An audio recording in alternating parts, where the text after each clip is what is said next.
मरवाही में ठगी का एकदम अनोखा मामला सामने आया है, जिसमें पुलिस थाने में रिपोर्ट लिखवाने वालों के मोबाइल नंबर पुलिस के ऑनलाइन पोर्टल से मोबाइल नंबर हासिल करके फोन करके पुलिस बनकर ठगी की जा रही है।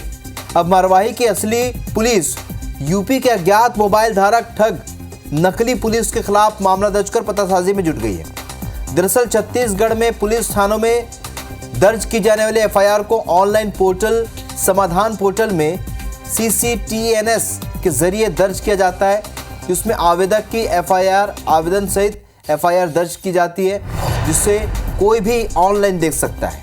इसमें आवेदक का मोबाइल नंबर भी दिया होता है।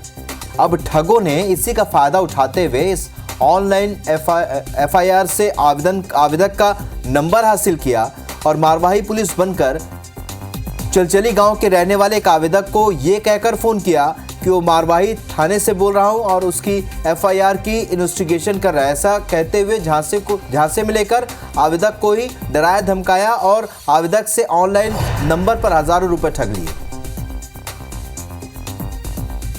प्रार्थी के पास में एक फोन आया था, जिसमें प्रार्थी से किसी अज्ञात व्यक्ति ने यह कहा था कि मैं इन्वेस्टिगेशन कर रहा हूं और आरोपी को मुझे पकड़ना है और इसके लिए कुछ अमाउंट है, आप इस अकाउंट नंबर पे डाल दीजिए।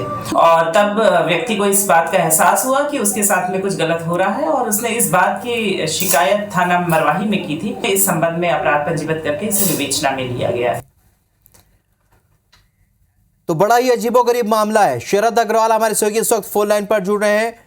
शरद, जिस तरीके से पूरा मामला सामने आया है, बड़ा ही अनोखा और बड़ा ही अजीबोगरीब मामला है। यानी जो व्यक्ति परेशान है वो अब जाए तो जाए कहां? अगर वह एफआईआर कर रहा है, ऑनलाइन एफआईआर से जानकारी निकाल के उसके साथ ठगी हो रही है, तो ये तो फिर एक बड़ा मामला है। क्या इस तरीके के मामले पहले भी सामने आए हैं? क्या शिकायत हुई है? पहला मामला है जहां पर पुलिस की प्रक्रिया को पारदर्शिता लाने के लिए और अपराधियों के बारे में जानकारी देने के लिए ऑनलाइन एफआईआर दर्ज की जाती है।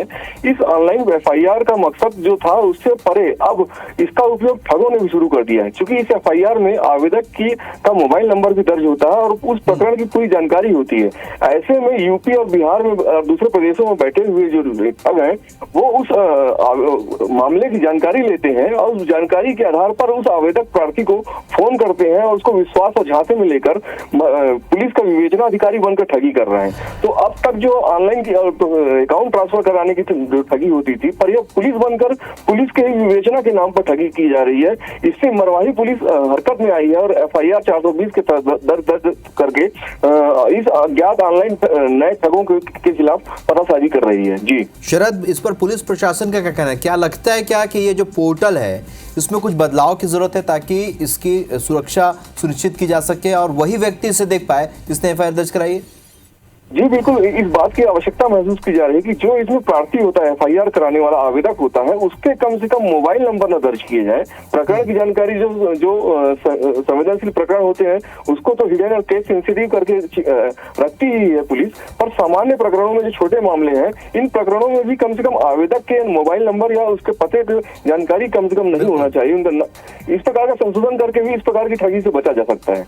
बहुत शुक्रिया शरद इस जानकारी के लिए। लेकिन ये दर्शकों के लिए खास खबर है, क्योंकि अगर एफआईआर कर चुके हैं तो ऑनलाइन अगर आपके नंबर निकालकर कोई कॉल करता है तो आप अलर्ट रहिए।